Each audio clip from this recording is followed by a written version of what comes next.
안녕하세요. 스트로비스 코리아의 권학봉입니다. 네, 이번 시간에는 사진가를 위한 노트북에 대해서 알아보도록 하겠습니다. 이 노트북 같은 경우에는 가격에 비해서 성능이 데스크탑의 절반 정도라고 보시면 돼요. 하지만은 이 노트북만의 특징인 여러 군데 들고 다니면서 언제 어디서든지 작업이 가능하다. 그런 장점이 있죠. 그러면은 이 사진가를 위해서 가장 필수적인 기능인 노트북에서 요구되는 가장 필수적인 기능인 이 스크린의 색역, 그러니까 어도비 RGB 100%짜리가 되는 15.6인치 노트북에 대해서 알아보도록 하겠습니다. 네, 물론 여러분들이 이렇게 생각할 수가 있어요. 꼭 어도비 RGB 100%짜리 스크린으로 봐야지만이 사진 작업이 가능하냐? 그렇지 않습니다.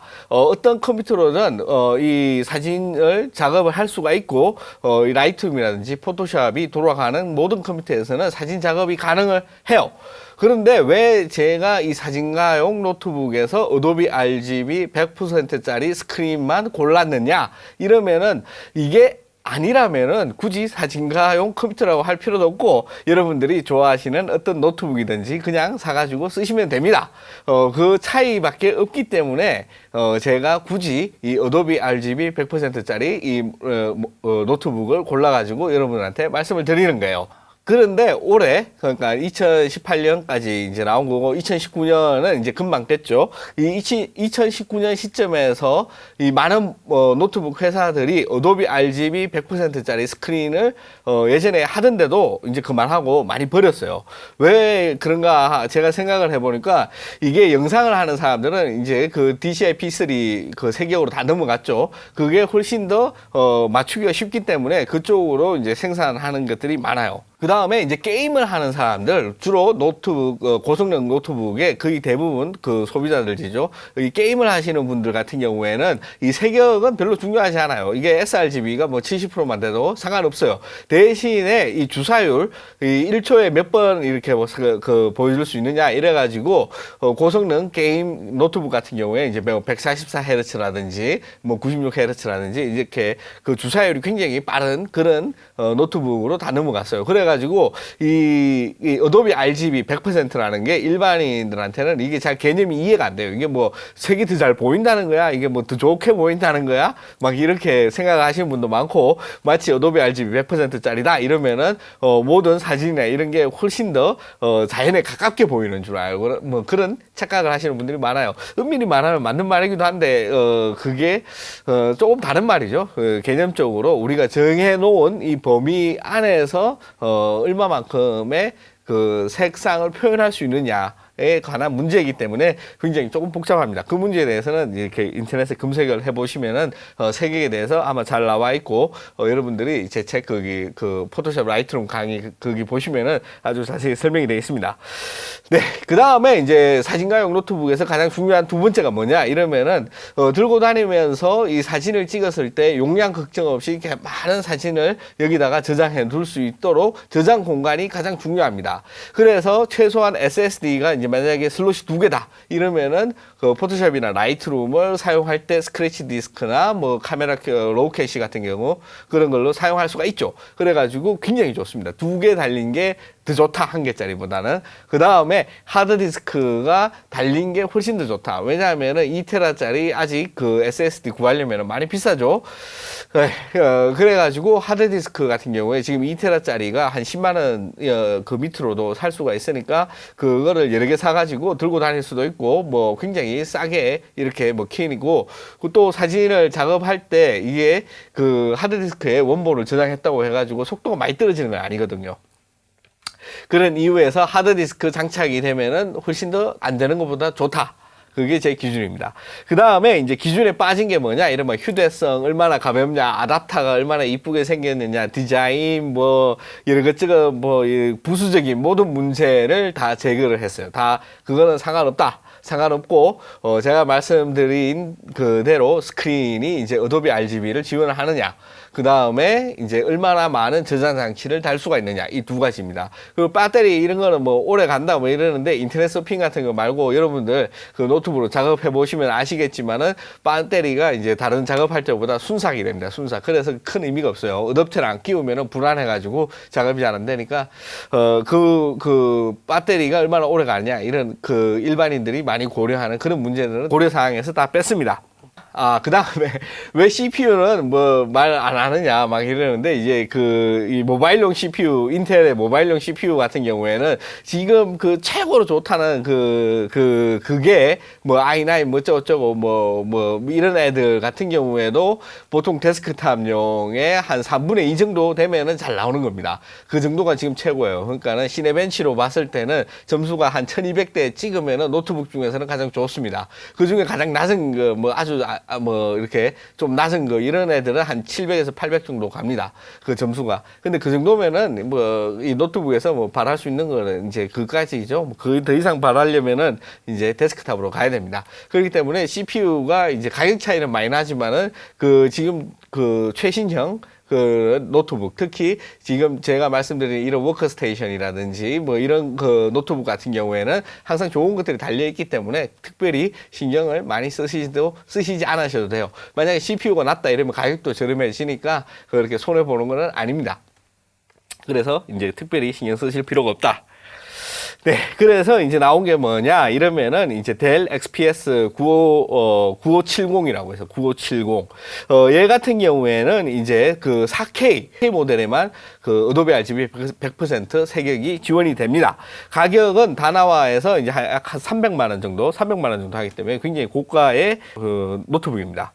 그 다음에 이게 장점이 뭐냐 이러면은 이제 하드도 한 개를 추가를 할 수가 있어요. 추가를 할 수가 있고, 그런데 이제 SSD는 M.2로 한 개밖에 못 꼽아요. 그거는 이제 단점이죠. 그 다음에 가격이 비싸. 이게 가격 대비 성능으로 봤을 때는 가격이 매우 비쌉니다. 그 다음에 이제 이게 노트북이 같은 모델명이라고 하더라도 이 부품에 따라 가지고 엄청나게 종류가 많아요. 그렇기 때문에 얘가 FHD 모델이 따로 있습니다. FHD 모델 같은 경우에 어도비 RGB랑 전혀 상관이 없는 일반 모델이죠. 그래서 4K 스크린만 어도비 RGB 100%가 된다. 이런 점입니다. 여기 보시면은 이제 하드디스크라든지 SSD를 이제 어떻게 장착할 수 있는지 그림으로 제가 저기 매뉴얼을 찾아가 가지고 이거 스크린샷을 해 봤습니다. 그 다음에 이제 델에서 이제 또 나온 게 있어요. 나온 게 있는데 이건 프리시즌 이제 5530 이제 워크스테이션이죠. 이거 워크스테이션급으로 나온 건데 지금 여러분들이 보시는 게 얘가 7710이고 얘의 이제 다음 세대죠. 다음 세대인데 얘는 17인치이기 때문에 7710이 붙었고 5530은 15인치짜리에서 세 번째 모델이라는 그런 말입니다. 네, 이것도 마찬가지로 4K 모델만 어도비 RGB가 지원이 됩니다. 또 우리 국내에서 이게 정발이 되는지 4K 모델을 잘 찾기가 힘들어요. 이게 국내 공홈에서 되는지 안 되는지 제가 정확히 모르겠습니다. 그런데 이제 미국 델 공홈의 공식 홈페이지 가서 보면은 한 4K를 달고 있는 가장 낮은 가격대의 노트북이 약 $2,560 정도 그렇게 한다. 그런 느낌입니다. 물론 안에 제가 매뉴얼을 가가지고 찍어서 내부가 어떻게 되는지 봐서 아시겠지만은 아마 XPS 이게 9570이랑 같은 프레임을 쓰는 것 같아요. 같은 프레임을 써가지고 아마 이게 거의 비슷해요. 비슷한데 뭐 차이점이 없어요. SSD가 한 개 들어가고 하드가 한 개 들어갑니다. 그 다음에 제가 봤을 때 이게 이제 쿼드로 그래픽 카드가 이제 기본으로 장착이 돼가지고 아마 워크스테이션으로 나오는 것 같습니다. 네. 그 다음에 이제 어수스 이제 젠북 프로 UX580G라는 모델이 있는데요. 요거 같은 경우에는 그냥 4K 모델에만 이것도 어도비 RGB가 지원이 되고요. 그 다음에 얘도 이제 마찬가지로 쿼드로 그래픽 카드가 달려 있습니다. SSD가 이제 한 개 들어갑니다. 어쨌든 내부는 이렇게 생겼고 이런 식으로 작동이 됩니다. 그 다음에 제가 나중에 찾은 건데 레노버의 이제 싱크패드 P1이죠. 싱크패드 그 시리즈를 보면은 P 시리즈가 보통 그 워크스테이션에 붙는 그런 모델명인데 이제 P1이라 그래가지고 요게 이제 따로 나왔습니다. 여기서 이제 4K 모델에만 얘도 어도비 RGB가 이제 100% 지원되는 그런 스크린을 탑재를 했어요. 그 다음에 이제 어도비 RGB 이제 100%인데 얘는 장점이 뭐냐 이러면은 그 M.2 그 SSD가 2개가 장착이 됩니다. 2개가 장착이 되고 그 쿼드로 그래픽 카드가 들어가요. 그리고 1kg대를 유지하는 그 얇고 가벼움. 이게 굉장히 장점입니다. 단점으로는 이제 국내 정발 가격이 한 280만 원 정도, 4K 이제 달고 있는 최저가가 280만 원 정도 하는데 미국 레노버 이제 공식 홈에 가가지고 4K짜리 이제 같은 최저가 모델을 보면은 한 2,100달러 정도 하니까 국내 공식 공홈의 가격이 너무 비싸다. 이게 단점이 될 수가 있고, 그 다음에 마찬가지로 4K가 아닌 것들은 이제 어도비 RGB랑 관계가 없다. 그 다음에 치명적인 단점은 이게 얇고 가볍기 때문에 하드디스크가 추가로 들어가지 않습니다. 그게 이제 굉장히 큰 단점이라고 볼 수가 있어요. 보시는 것처럼 내부는 이런 식으로 되어 있고, 아마 이렇게 히트 파이프를 2개 써가지고 양쪽에 듀얼 팬을 다는 게 요즘 노트북의 추세가 아닌가 그렇게 생각이 됩니다. 그 다음에 우리 이제 스트로비스 코리아 회원님께서 이제 제보를 해줘가지고 알았는데, 이제 기가바이트에서도 이렇게 어도비 RGB 100%가 지원되는 그런 노트북이 나옵니다. 이게 에어로 그 15X V8 그 V가 아마 버전 같은데 8번째 버전인가 뭐 요렇게 되는데, 요것도 마찬가지로 4K 모델만 이제 어도비 RGB 100%가 지원이 됩니다. 그 모델이 이제 그 다나와 최저가에서는 한 273만 원 정도 하고요. 공홈에서는 따로 얘네들은 뭐 델이라든지 뭐 레노버 같이 따로 판매는 하고 있지 않는 것 같습니다. 장점으로는 이제 모든 거를 이제 다 이제 배터리까지 다 포함한 무게가 2kg 정도밖에 안 돼요. 요즘 뭐 그램이라든지 뭐 여러 가지 엄청 가벼운 그런 뭐 애플 뭐 에어라든지 뭐 엄청 가벼운 게 많잖아요. 그런데 이제 그 워크스테이션 우리가 일할 때 쓰는 노트북에서 2kg면은 거의 완전히 그램이라든지 에어급입니다. 에어 아주 가벼워요. 위에 맡은 그 P1이랑 비슷한 무게가 아닐까 싶습니다. 내부도 아주 비슷하게 설계가 되어 있는데 얘 같은 경우에는 이제 그 게임용 그래픽 카드 1070이 그 장착이 되어 있는 게 굉장히 그 특징이고, 아마 게임용으로 나와서 그런 것 같아요. 비교적 다른 노트북에 비해서 조금 저렴한 느낌이 있죠. 그 다음에 얇은 두께와 가벼운 무게. 그게 이제 장점이고, 이제 단점 같은 경우에는 추가 하드를 달 수가 없다. 그 다음에 이제 SSD를 이제 한 개밖에 못 단다. 그게 이제 아주 치명적인 단점이라고 생각을 합니다. 물론 게임하는 데는 한 개면 충분하지만은 우리 게임할 게 아니니까. 그리고 마찬가지로 4K 모델이 아닌 거는 어도비 RGB와 관계가 없다. 그렇게 보시면 돼요. 그런데 만약에 여러분들이 이제 그 노트북을 들고 다니는데 무게, 모양 이런 거 진짜 뭐 상관없이 뭐 어떻게 되든 들고만 다닐 수 있으면 된다. 그렇지만 데스크탑 성능을 원한다. 그럴 경우에는 데스크탑 CPU가 장착된 컴퓨터를 살 수가 있습니다. 이게 이제 여러분들이 이제 주문해가지고 이제 거기서 이제 직접 그거를 조립을 해서 판매하는 것 같아요. 그 중에서 이제 제가 어도비 RGB 100% 스크린도 고를 수 있는 그런 회사가 유로컴이라는 데가 있어요. 이게 캐나다 회사인지 미국 회사인지 정확히 모르겠어요.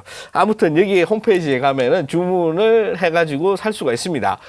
CPU 같은 경우에는 이제 데스크탑에 들어가는 i7부터 i9, 뭐 지온 같은 것도 전부 다 고를 수가 있어요. 그래가지고 얘를 이제 그 벤치마킹 테스트를 해보면은 거의 데스크탑 성능이 나옵니다. 거기서 더 놀라운 점은 이 유로컴에서 뚜따 서비스까지 다 해줘요. 뚜따부터 해가지고 거기다가 다시 그 뭐 그리즐리 뭐 이런 그런 아주 최고급 그런 그 서멀글라스 그리스 이런 것도 발라주고 여러 가지 그리고 방열판도 더 비싼 걸로 교체도 가능합니다.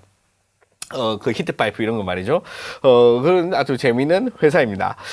그래서 아마 성능이라든지 이런 걸로 보면은 이거를 따라갈 수가 없다. 그리고 가격이 뭐 굉장히 비싸냐 이러면은 이제 이것도 최저가에서 4K 모니터가 지원되는 그 어도비 RGB 100% 이그조 패널이에요. 이거는 패널까지 제가 다 확인을 해봤어요. 여기서는 특별히 언급을 안 해가지고 제가 이제 그 패널에 이제 고유 그 모델 넘버가 있죠. 패널만 가지고 그거를 그 다 조사를 해봤더니 이게 이그조 패널이고 샤프에서 만든 겁니다. 그렇기 때문에 어도비 RGB 100%가 되는 거예요. 아무튼 그래가지고 요게 이제 1933달러 가격도 그렇게 비싸지 않아요. 그리고 성능은 뭐 거의 아까 말씀 거의 뭐 다른 노트북을 압살할 정도가 됩니다. 왜냐하면 데스크탑 CPU가 들어있고 전기도 많이 먹어가지고 어댑터가 이만합니다. 그 다음에 얘가 이제 내부를 보면은 굉장히, 독특한 게 이제 하드디스크는 무려 2개나 꼽을 수 있습니다. 2개. 아, 이건 굉장합니다. 2테라 해갖고 4테라를 이제 노트북에 항상 들고 다닐 수가 있으니까 촬영을 많이 하거나 오랫동안 현장에 있어야 되는 그런 상황에서도 충분히 대응 가능하고, 그 다음에 M.2도 2개를 꼽을 수가 있습니다. 그래서 사진가용으로 제가 요구하는 모든 조건을 다 갖춘 노트북인데, 문제가 뭐냐? 이러면은 여러분들이 지금 보시는 것처럼 어마어마하게 못생겼습니다. 아, 이게 그냥 못생긴 게 아니고 무지막지하게 못생겼어요. 그 두께도 장난이 아닙니다. 두께도 장난이 아니고, 아무튼 이게 왜냐하면 데스크탑 그 CPU의 발열이라든지 이런 거를 잡기 위해서 어쩔 수 없는 선택이고, 아답터도 여기 못지않게 우람하고 웅장하면서 엄청나게 못생겼습니다. 그런 못생김만 이게 용서가 된다면은 이게 가장 좋지 않을까 이렇게 생각을 합니다. 이것도 좋은 걸로 다 때려 넣으면은 한 500에서 600만 원까지 가요. 그건 여러분 이제 선택이니까 이렇게 하시면 될 것 같습니다. 하지만 만약 여러분들이 어도비 RGB라는 이 스크린만 포기를 한다면은 그냥 일반 어떤 그 노트북이라든지 구입을 할 수가 있으니까, 특별히 뭐 사진용이라 해가지고 어도비 RGB 스크린이 필요 이거를 나는 이제 다른 데서 보겠다 이 정도 하고 간단하게 그냥 들고 갔을 때 작업만 하겠다 이렇게 하시면은 특별히 뭐 스크린 이게 어도비 RGB 3개기 지원되는 그런 노트북을 비싼 돈 주고 구입할 필요는 크게 없습니다. 이게 300만 원짜리라고 해가지고 지금 나오는 150만 원짜리 노트북의 2배 성능이 되냐? 전혀 그렇지 않습니다. 2배 안 되고 조금밖에 더 안 좋아요. 실제로 다 돌려보면은. 그렇기 때문에 너무 성능 때문에 이렇게 비싼 노트북을 살 필요는 없다고 생각을 해요. 네, 그럼 2019년도 초에 이제 사진가를 위한 노트북을 한번 알아봤습니다. 시청해주신 모든 분들께 진심으로 감사드리고요. 다음에 또 뵙도록 하겠습니다. 고맙습니다.